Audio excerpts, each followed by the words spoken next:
إن الحمد لله والصلاة والسلام على رسول الله ومن والاه وبعد فقد قال الله تبارك وتعالى في القرآن المجيد والفرقان الحميد فأعوذ بالله من الشيطان الرجيم بسم الله الرحمن الرحيم سنريهم آياتنا في الآفاق وفي أنفسهم حتى يتبين لهم أنه الحق أولم يكف بربك أنه على كل شيء شهيد وقال النبي صلى الله عليه وسلم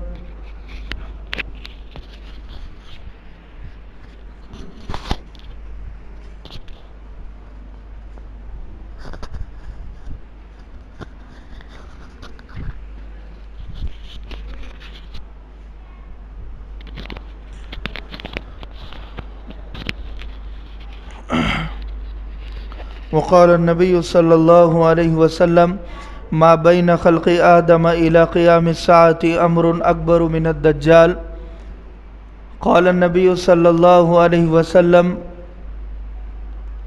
لا يخرج الدجال حتى يذهل الناس عن ذكره وحتى تترك الأئمة ذكره على المنابر أو كما قال عليه الصلاة والسلام صدق الله العظيم وصدق رسوله النبي الكريم ونحن على ذلك لمن الشاہدین والشاکرین والحمد للہ رب العالمین۔ یہ بچے نزدیک آ جاؤ، آ جاؤ ادھر سامنے آ جاؤ، تھوڑا آپ ادھر آ جاؤ۔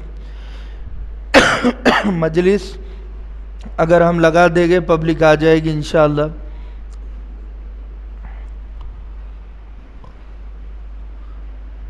اللہ کا لاکھ لاکھ کرم ہے، شکر ہے، احسان ہے کہ اس نے ہمیں جمعہ کا دن عنایت فرمایا۔ بہت مبارک دن ہے۔ تھوڑا آپ ادھر آ جاؤ، بیچ میں آ جاؤ۔ قیامت اور علامات قیامت کے بارے میں جاننا میرے اور آپ کے لیے اتنا ضروری کیوں ہے؟ پہلے ہم یہ سمجھیں کہ قیامت ہمارے عقیدوں میں سے ایک حساس عقیدہ ہے، ایک حساس موضوع ہے، بہت زیادہ ضرورت ہے جس کی آج کے زمانے میں۔ لوگ مرنے کو اور قیامت کو بھول چکے ہیں۔ اس کا اندازہ ہمیں ہوتا ہے کہ جمعہ کا مبارک دن ہے اور مسجدیں خالی ہیں، اسی لیے کہ انسان اپنی موت کو بھول بیٹھا ہے۔ قرآن مجید کے 3 موضوع ہیں، ایک ہے توحید، دوسرا ہے رسالت اور تیسرا ہے قیامت یعنی آخرت۔ مکی صورتیں اور مدنی صورتیں کبھی توحید کو بیان کرتی ہے، کبھی رسالت کو اور کبھی آخرت کو۔ آخری کے 5 پارے 24ویں پارے کے بعد مسلسل قیامت کا ذکر اللہ نے الگ الگ انداز میں کیا۔ جیسے ہم کسی بھی چیز کے نچوڑ کو کہتے ہیں کہ یہ میری بات کا خلاصہ ہے، نچوڑ ہے، ایسے ہی قرآن مجید کا خلاصہ القرآن سورۃ الفاتحہ کو کہا گیا ہے۔ یہ پورے قرآن مجید کا خلاصہ ہے۔ پورا قرآن ہم سمجھ نہیں سکتے اور پورا قرآن امت سمجھنے سے قاصر ہے۔ اگر کوئی غیر مسلم ہم سے پوچھے کہ تمہارے قرآن کا خلاصہ اور نچوڑ مجھے بتاؤ تو ہم اس کے سامنے سورہ فاتحہ کو پیش کر سکتے ہیں۔ سورہ فاتحہ میں بھی قیامت کا ذکر ہو رہا ہے۔ الحمدللہ رب العالمین الرحمن الرحیم مالک یوم الدین کے قیامت کے دن کا مالک اللہ ہے۔ 7 لاکھ حدیثیں ہیں ذخیرے احادیث میں جو صحیح ہیں، سیاہ 6 کی ملا کر۔ ان 7 لاکھ حدیثوں کا نچوڑ اور خلاصہ ایک حدیث بنتی ہے جسے الاحادیث السنہ بھی کہا جاتا ہے۔ اس حدیث میں بھی قیامت کا ذکر ہو رہا ہے۔ میں یہ اس لیے بتا رہا ہوں کہ کتنا اہم ترین عنوان ہے اور ہم اس سے غافل ہیں۔ ہماری نسلوں کو پتہ نہیں ہے کہ قیامت کے بارے میں جاننا کتنا زیادہ ضروری ہے۔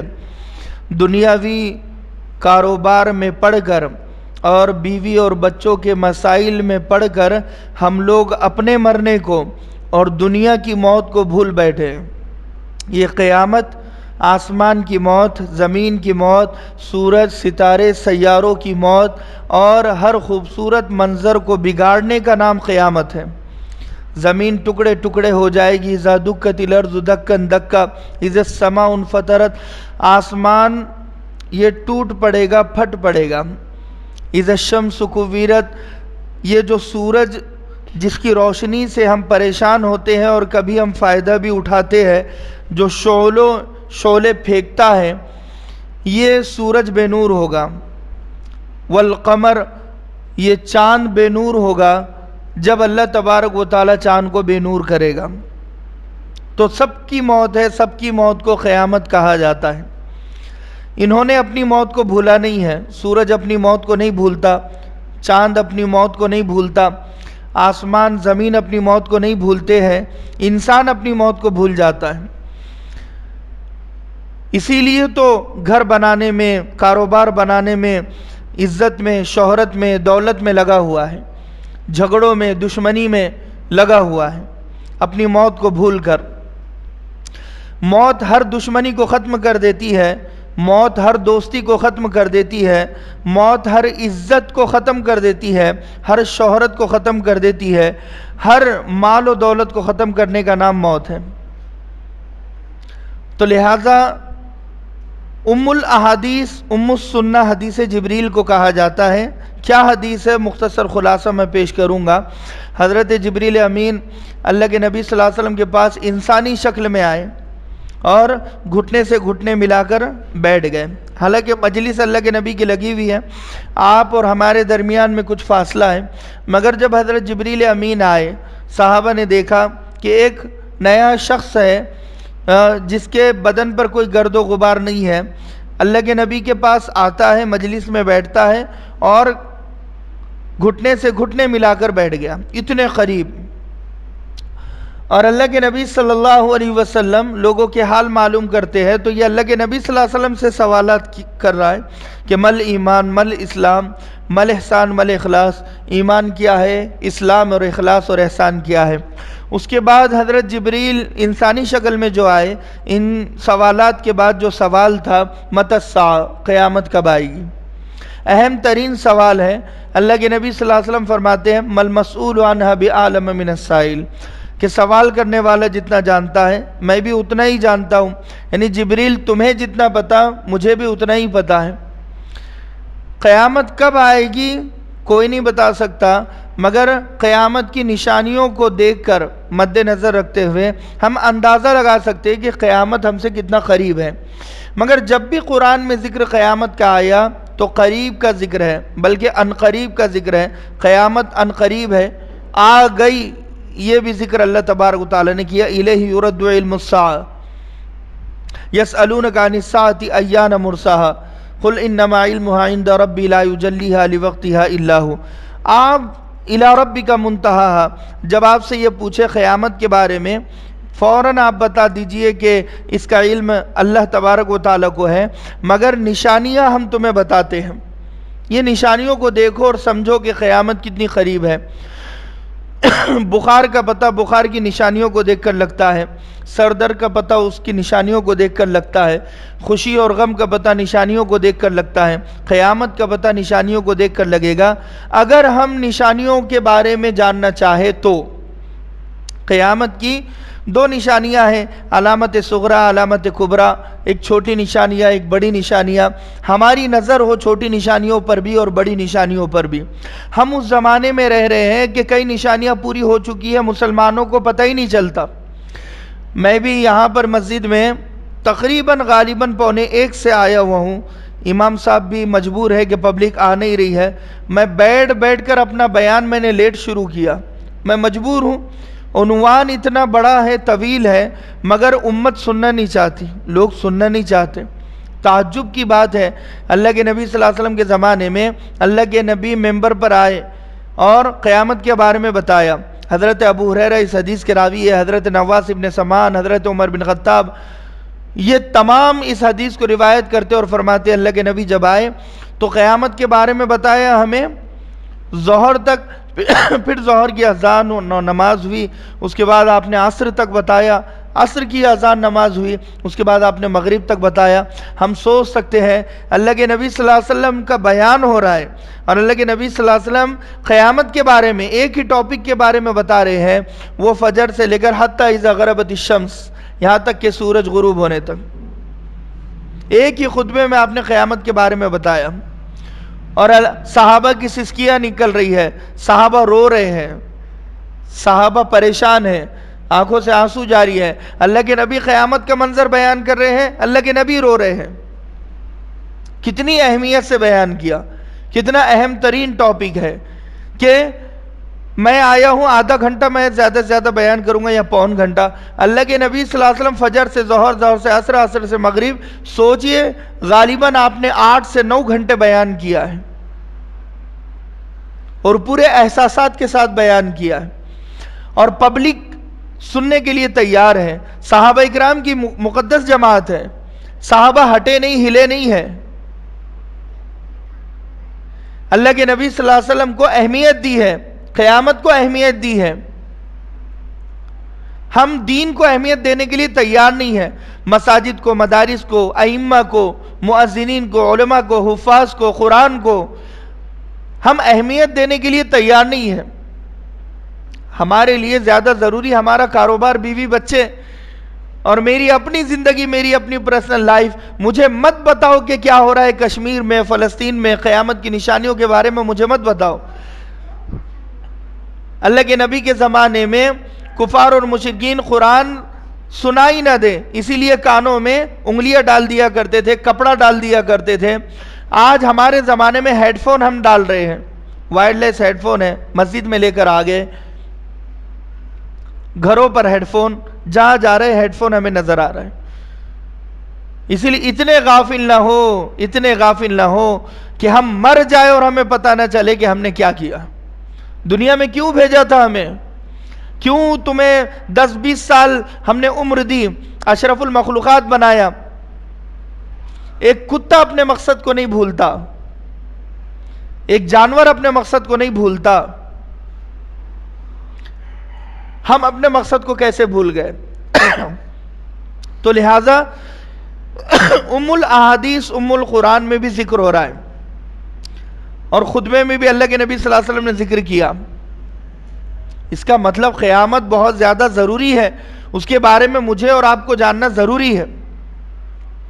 5 دور کا ذکر اللہ کے نبی نے ایک حدیث میں کیا، ابو داؤد کی، ان ھذا الامر بدأ نبوتی ورحمتی، فرمایا کہ شروع کے جو دو دور ہیں وہ خیر القرون کے ہو گئے، اور بیچ کے 2 دور ہو گئے وہ شر القرون ہو گئے، آخر کا دور خیر القرون کا ہوگا، 5واں دور۔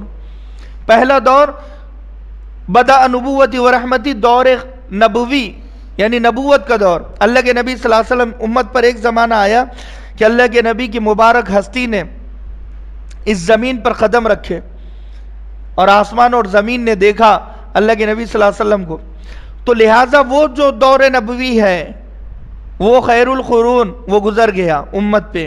دوسرا دور جو ہے وہ دور خلافت، ثم تکون خلافتا علی منہاج النبوہ، حضرت ابوبکر صدیق کی خلافت، حضرت عثمان غنی، حضرت علی حیدر فاتح خیبر، حضرت عمر بن خطاب، یہ خلفائے راشدین کی خلافت کا دور اور زمانہ وہ گزر گیا۔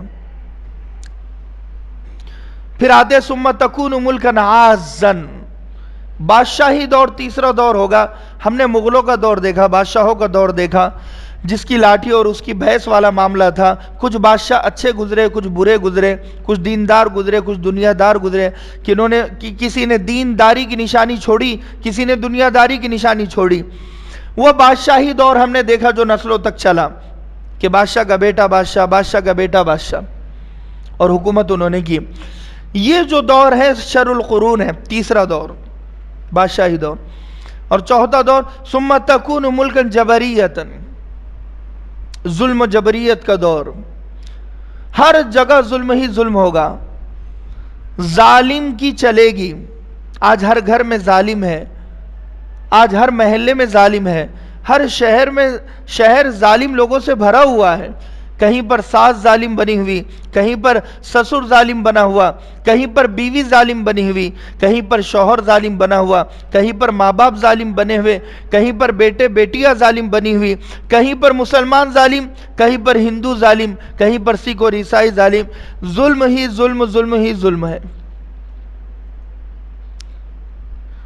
تو یہ دور میں اور آپ سانسیں لے رہے ہیں، ہم اس میں سانسیں لے رہے ہیں، ہم اس میں جی رہے ہیں. اس کے بعد ایک دور آئے گا، ثم تکون خلافتن علی منہاج النبوہ. پانچواں دور دور خلافت کا ہوگا. وہ دور امام مہدی علیہ رضوان لے کر آئیں گے، ظلم کو ختم کریں گے، پوری دنیا کو عدل و انصاف سے بھریں گے، اور اسلام کا دور دورہ ہوگا، اسلام کا بول بالا ہوگا، ہر کچے اور پکے مکان میں اسلام پہنچے گا اور خلافت قائم ہوگی. نام کی خلافت نہیں، کام کی خلافت ہوگی، اسلامی قانون نافذ ہوگا وہاں پر. تو یہ جو چوتھا دور ہے، اب اس کے بعد کا جو پانچواں دور ہے، وہ اس کی ابتدا اور شروعات امام مہدی کے آنے سے ہوگی، آتے ہی ہوگی. اس کا مطلب یہ ہے کہ اینڈنگ میں ہم ہیں، چوتھا دور ختم ہونے کے بالکل قریب ہے. یہ دور ایسا ہے کہ دھوکے کا دور ہے، پتہ نہیں چلے گا کون اچھا کون برا، کہاں جانا کہاں نہیں جانا. حق اور باطل میں تمیز اور فرق ختم ہو جائے گا. علماء سو علماء حق، فرق ختم. کون سا اچھا ڈاکٹر کون سا برا ڈاکٹر، فرق ختم. کون سا داماد اچھا کون سا برا، فرق ختم. انسان اپنے منصوبوں کو ناکام ہوتا ہوا دیکھے گا، پلاننگ کو ناکام ہوتا ہوا دیکھے گا. آنکھوں کا دیکھا ہوا جھوٹ ہوگا، دل کا سمجھا ہوا جھوٹ ہوگا. اِنَّا سَتَأْتِي عَلَى النَّاسِ سِنُونَ خَدَّا. ابو داؤد میں اللہ کے نبی صلی اللہ علیہ وسلم فرماتے ہیں ان قریب ایک زمانہ ایسا آئے گا، خدا، دھوکے کے سال ہوگے، دھوکے کے صدیہ ہوگے، دھوکے کا دور دورہ ہوگا، دھوکہ ہی دھوکہ ہوگا. سَتَأْتِي عَلَى النَّاسِ سِنُونَ خَدَّا. کسی حرف پر تشدید لگنے کا مطلب عربی میں ہوتا ہے بہت سارا دھوکہ. بہت کے معنی میں تشدید آتا ہے. کوئی آپ کو یہ بولے نا کہ وہ انسان کتنا اچھا ہے، آپ بولے کہ بہت بہت بہت اچھا ہے، ویری ویری گڈ. تو عربی میں تشدید کا لفظ اس حدیث میں اور خدا یخدعو کی جمع خدا ہے. بہت سارا دھوکہ ہوگا. وہ دور ہے، باپ نے دھوکہ دیا، بیٹا نے دھوکہ دیا، داماد نے دھوکہ، سب ایک دوسرے کو دھوکہ دے رہے ہیں اور ساتھ ساتھ اللہ کو بھی دھوکہ دے رہے ہیں. وَمَا يَخْدَعُونَ إِلَّا أَنفُسَهُمْ وَمَا يَشْعُرُونَ. اللہ فرماتا ہے وہ سمجھتے ہیں کہ وہ اللہ کو دھوکہ دے گے، مگر وہ اپنے آپ کو دھوکہ دے رہے ہیں. اگر قبر کو بھول گئے تو اللہ کو دھوکہ دیا یا اپنے آپ کو دھوکہ دیا. اگر میں جنت کو بھول گیا، قبر کو بھول گیا، حشر نشر کو بھول گیا، اللہ کے نبی کی سنتوں کو بھول گیا، مجھے نہیں رکھنا ہے نبی کے طریقے پر بال، مجھے نہیں پہننا ہے نبی کے طریقے پر لباس، مجھے نہیں چاہیے حلال کی تجارت، مجھے نہیں حلال کی نظر چاہیے، مجھے حرام کی نظر چاہیے، مجھے دوسروں کی بہن اور بیٹیوں کو دیکھنا ہے. تو کس نے کس کو دھوکہ دیا؟ اس نے اپنے آپ کو دھوکہ دیا. اس نے اپنے آپ کو دھوکہ دیا. یہ دھوکہ بہت بھاری پڑنے والا ہے، اسے اندازہ نہیں ہے کہ کتنا بھاری پڑنے والا ہے. ثم تکون خلافۃ علی منہاج النبوہ. اب امام مہدی کے بارے میں مجھے آپ کو جاننا کتنا ضروری ہے. جو ظلم و ستم کو ختم کرنے والے ہیروز آف اسلام کی آخری کڑی ہے، اس کے بارے میں مجھے جاننا ضروری ہے. حضرت امام مہدی علیہ رضوان، حضرت حسن کھیل رہے ہیں. اللہ کے نبی صلی اللہ علیہ وسلم نے فرمایا کہ فاطمہ، یہ جو حسن ہے اس کی صلب میں ایک شخص ایسا پیدا ہوگا جو ظلم و زیادتی کو ختم کر دے گا اور خلافت قائم کرے گا. حضرت امام مہدی کے بارے میں اللہ کے نبی صلی اللہ علیہ وسلم بتا رہے ہیں حضرت حسن کی اولاد میں سے ہو گئے اللہ کے نبی صلی اللہ علیہ وسلم کی آل رسول کی آخری کڑی امام مہدی علیہ رضوان. نام کیا ہوگا آپ کا؟ کنیت کیا ہوگی؟ کنیت کہتے ہیں بیٹے کے نام سے باپ کو پکارا جاتا ہے. جیسے آج کے زمانے میں نک نیم ہوتا ہے، پیٹ نیم ہوتا ہے. اس زمانے میں بیٹے فرمانبردار ہوا کرتے تھے، اسی لیے باپ بڑے فخر سے اپنے بیٹے کے نام سے اپنے آپ کو پکارتا تھا.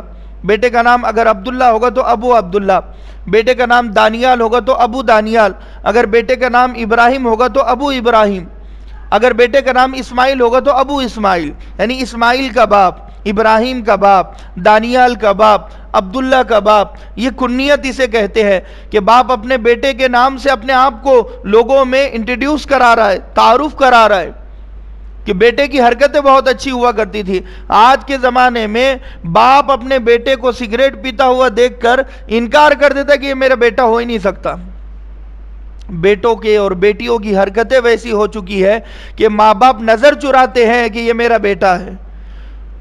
فخر کب کرے گے؟ جب بیٹے صحیح کام کرے گے تو باپ فخر کرے گا کہ یہ میرا بیٹا ہے، یہ میری بیٹی ہے، یہ جو پردہ کر رہی ہے، یہ جو قرآن پڑھ رہی ہے، یہ جو حدیث پڑھ رہا ہے، اور یہ جو ٹوپی پہن کر مسجد میں جا کر 5 وقت کی نماز کی پابندی کرتا ہے، یہ میرا بیٹا ہے.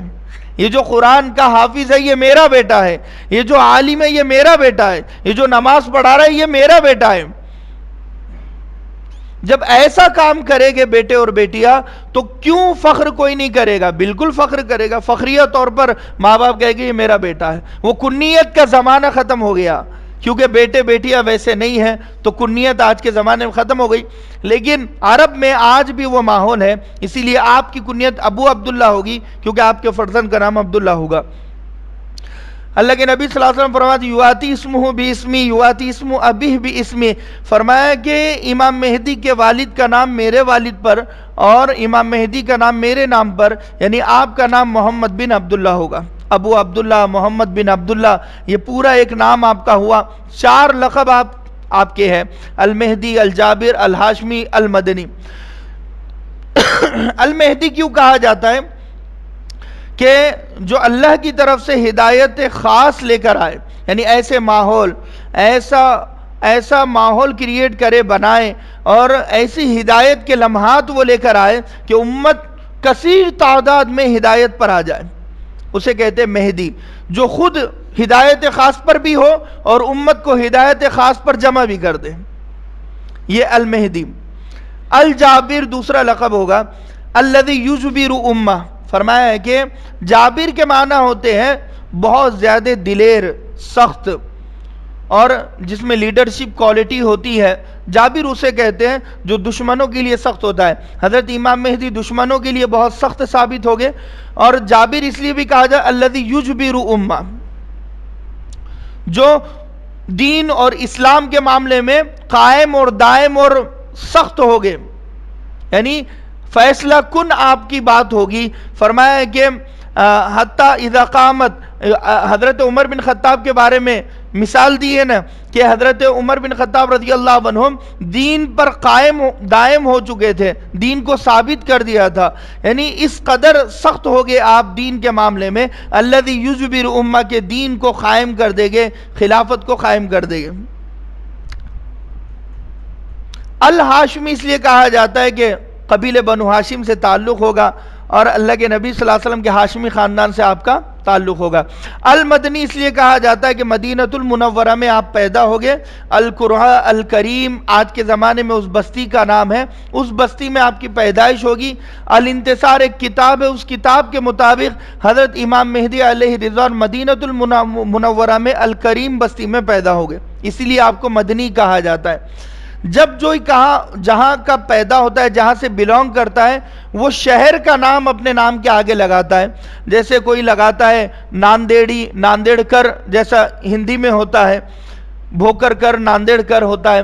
ایسے کوئی اورنگ آبادی لگاتا ہے اپنے نام کے آگے، کوئی جالنوی، پربھنوی لگاتا ہے. بالکل ایسے ہی حضرت امام مہدی علیہ رضوان المدنی، یہ ایک لقب یہ بتانے کے لیے کہ مدینۃ المنورہ کے ہوگے پیدائش ان کی. اب یہ ان کا ایک تعارف ہے. امام آپ کو کیوں کہا جاتا ہے؟ کیونکہ حضرت عیسیٰ علیہ السلام آپ کی اقتداء میں ایک نماز ادا کرے گے، آپ کی امامت میں ایک نماز ادا کرے گے کہ تکریمت اللہ ہذہ الامہ. حدیث میں فرمایا کہ اللہ نے اس امت کو عزت بخشی ہے امامت کے ذریعے سے. تو لہذا امام آپ کو اس لیے بھی کہا جاتا ہے کہ آپ امامت کریں گے. اور حضرت امام کے دوسرے معنی یہ ہوتے ہیں کہ خلیفۃ المسلمین بھی ہو گئے، یعنی خلافت قائم کریں گے، امام دو طرح کے ہوتے ہیں، ایک تو نماز پڑھانے والا اور ایک تو اسلامی قانون کو نافذ کرنے والا، جسے آج کے زمانے میں ٹرمز ہوتی ہے جیسے سی ایم ہے، پی ایم ہے، وزیر اعظم ہے، وزیر خزانہ ہے۔ تو پرانے زمانے میں اور عربی میں امام اسے کہتے تھے کہ جو وزیر اعظم ہوتا ہے، یعنی جو اسلامی قانون کو نافذ کرتا ہے، پاور جس کے ہاتھ میں ہوتی ہے، جیسے حضرت ابوبکر صدیق، حضرت عمر بن خطاب، حضرت عثمان غنی، حضرت علی حیدر۔ تو لہذا آپ کو امام دو معنی میں، ایک تو اسلامی قانون بھی نافذ کرے گا اور ایک تو نماز بھی آپ پڑھائے گے، اسی لیے امام کہا جائے گا آپ کو۔ رضی اللہ عنہم کیوں کہا جاتا ہے؟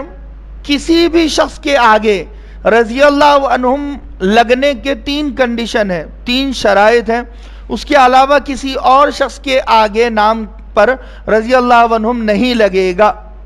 کیا تین شرطیں ہیں؟ پہلی شرط یہ ہے کہ دلیل قوی سے ثابت ہو اس کے ایمان کی گواہی، یعنی یہ ایمان والا ہے۔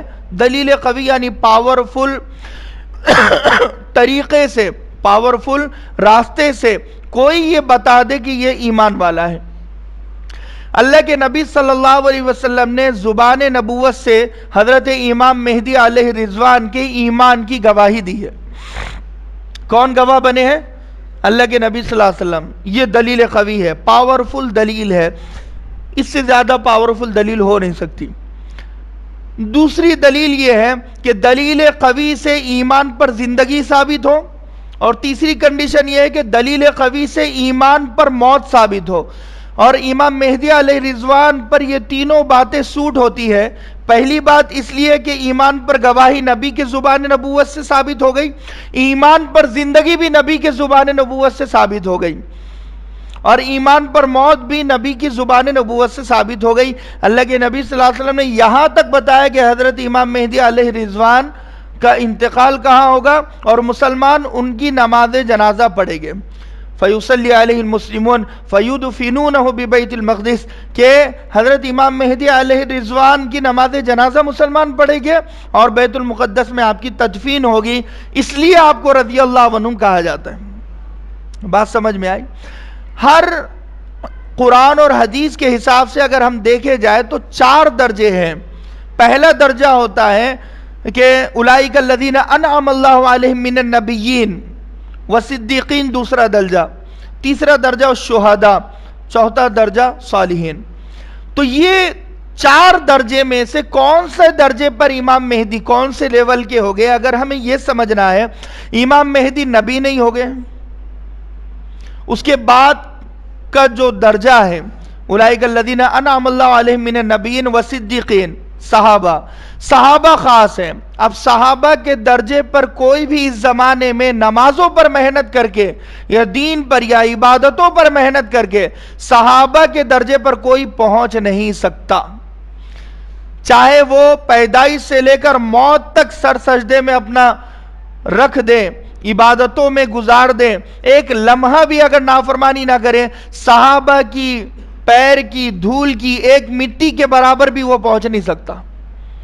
وہ ڈیزرو ہے صحابہ کا درجہ، من النبیین وصدیقین، اسے کہتے ہیں صحابہ کا درجہ۔ تیسرا ہے شہداء، یہ حضرت امام مہدی علیہ رضوان صحابہ کے درجے والے درجے پر ہو گئے، شہید نہیں ہو گئے۔ اور شہداء کے بعد صالحین کا درجہ آتا ہے، یعنی اولیاء اللہ کا درجہ آتا ہے شہداء میں، لہذا اس امت کے شہداء بھی ہو گئے، اور شہداء کے بعد والا درجہ اولیاء اللہ کا ہوگا۔ تو یہ 4 درجے صحیح ہیں۔ یہ 2 درجوں کے بعد والا جو بیچ کا درجہ خود بنائے گے حضرت امام مہدی، اسے کہتے ہیں مہدویت کا درجہ۔ نبی نہیں ہوگے، صحابی نہیں ہوگے، لیکن صحابہ کے بعد سب سے بڑا مقام جو ہوگا وہ امام مہدی کا ہوگا، یعنی اولیاء اللہ سے بھی بڑا مقام ہوگا، اور اس امت کے شہداء سے بھی بڑا مقام ہوگا، وہ ہوگا امام مہدی علیہ رضوان کا مقام، 5واں مقام، یعنی 2 ادھر اور 2 مقام ادھر، بیچ کا مقام امام مہدی علیہ رضوان خود اپنا مقام بنائے گا، اللہ انہیں اس مقام پر پہنچائے گا۔ سب سے اہم ترین بات یہ ہے، جتنی باتیں میں نے آپ کو بتایا، اسلام کے دشمنوں کو یہ باتیں آلریڈی پتہ ہے، یہودیوں کی نظر ہے، کیونکہ وہ دجال کو اپنا مسیحا کہتے ہیں، اور اس مسیحا کے سامنے سب سے پہلے جو کھڑے ہوئے ہوگے امام مہدی کھڑے ہوئے ہوگے، اور وہی مقابلہ کرے گے، اور پھر حضرت عیسیٰ علیہ السلام آئے گے۔ تو سب سے بڑا ٹارگٹ اور سب سے بڑے دشمن جو ہیں وہ امام مہدی ہیں یہودیوں کے۔ امام مہدی علیہ رضوان کو انہوں نے ٹریس کرنا چاہا، پکڑنا چاہا، کہ جیسے فرعون کو پتا چل گیا کہ بنی اسرائیل میں ایک بچہ پیدا ہوگا جو میری بادشاہت کو ختم کرے گا، اس نے یہ کیا کیوں نہ میں ہر بچے کو بچپن میں ہی ختم کر دوں کہ وہ بڑا نہ ہو، اگر بڑا ہوگا تو میرے سامنے کھڑے ہوگا اور میری بادشاہت ختم کر دے گا، اسی لیے ہر بچے کو میں ذبح کر دوں اور ختم کر دوں۔ اس پر اس نے 3000 بچوں کو ذبح کر دیا۔